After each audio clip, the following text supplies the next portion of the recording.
Hi guys, my name is Matti Sulanto and I'm a photographer. Today I have with me the brand new TTArtisan 56mm F1.8 APS-C lens, and I'm gonna take a little photo walk here in sunny, beautiful Helsinki.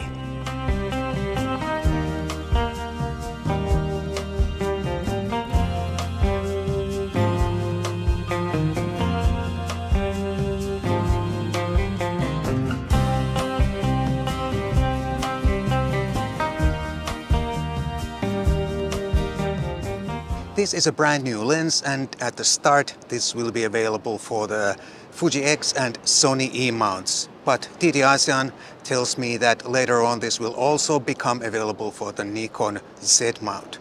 They did not mention anything about Canon, not at least to me. This is a fairly compact lens. This weighs about 240 grams, give or take a few grams, depending on the mount version. The filter size is 52 millimeters, and there is this funky looking lens shade included. We usually see this kind of lens hoods on some wide angles, but I like the shape of the lens hood. It doesn't make the lens too big, but it seems to be quite effective. The size and weight seem pretty much perfect for the Sony A6700, which is my camera today. The lens doesn't feel too heavy or front heavy on this camera, and shooting on this combo is quite pleasurable. The build quality seems quite decent. It's all metal construction, including the wide manual focus ring. But the feature set is quite basic.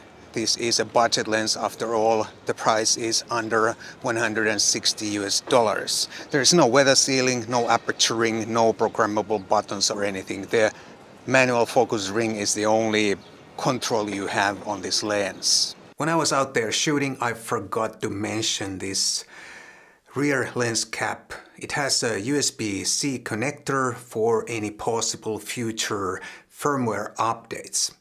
Some lenses have a USB-C connector in the mount, and I think I slightly prefer that, because if this rear cap is lost or something, damaged or whatever, then you can't update the firmware anymore.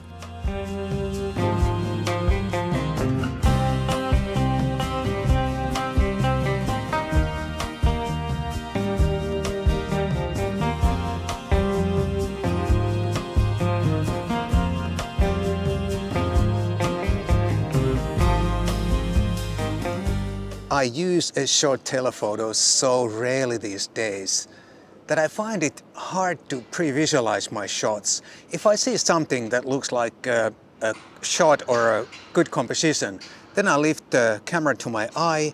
I'm always too close, and then I have to back up to get the shot that I pre-visualized, if it's still there. Sometimes I miss a shot because I was too close. The autofocus is fast enough, easily fast enough, and it's not holding me back in any situation. And all the Sony A6700 focusing modes also seem to work just fine.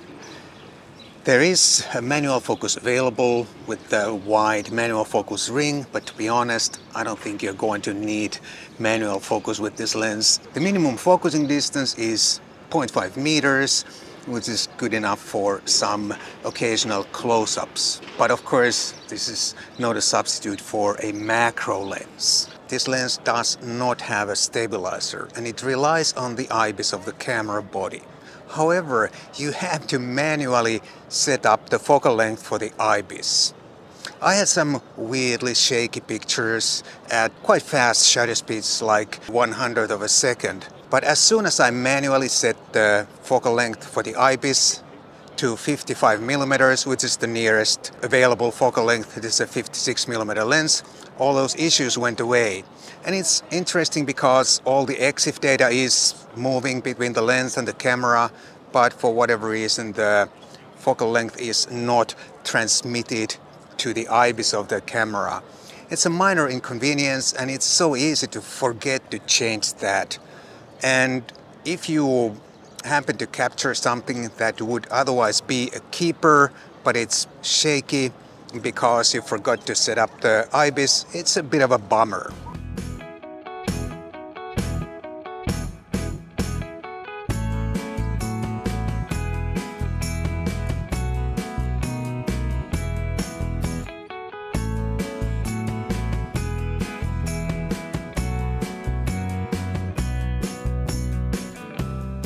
I did not shoot any formal sharpness test pictures, but based on my normal shooting, I would say this lens is quite sharp.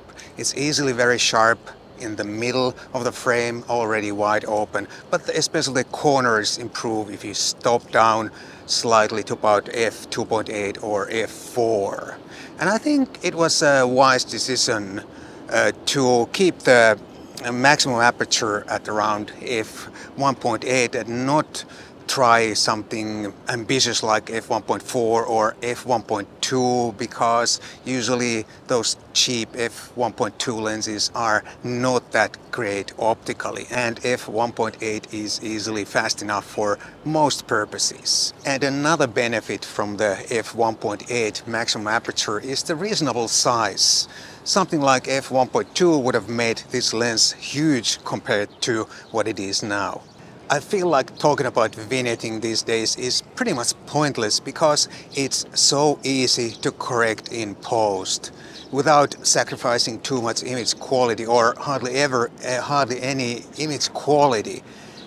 And in my opinion, a little bit of vignetting usually in most cases only makes the photo look better.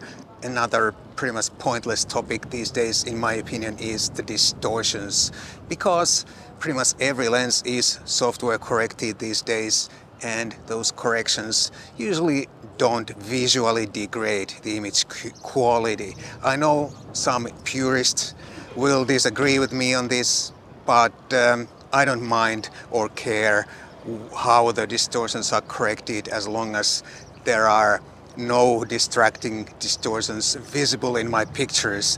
And with this lens I can't see any major distracting distortions, and that's all good.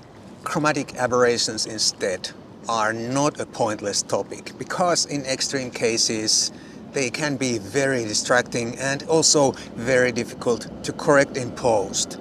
This lens exhibits moderate amount of both lateral and longitudinal chromatic aberrations, and they are relatively easy to correct in post, and they never ruined any of my pictures.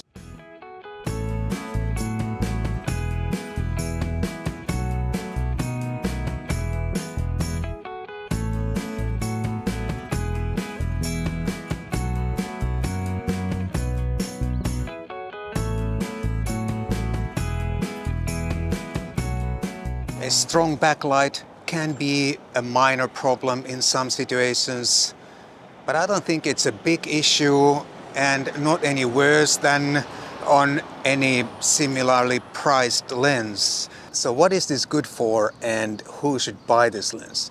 This equals to about 85-90mm, which is the traditional portrait focal length.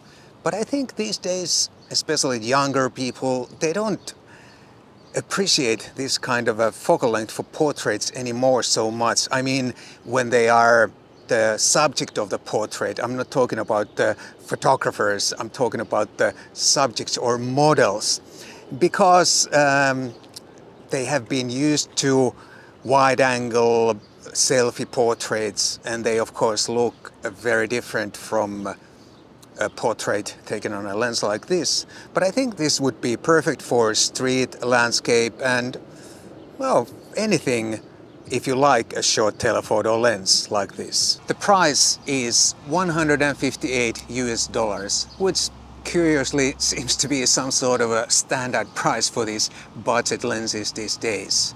And this is at the start available for the Fuji X and for the Sony E mount, and later this also will be available for the Nikon Z mount. I had a pretty good fun with this lens, even though a short telephoto is not really my favorite lens for this kind of photography, like street photography for example.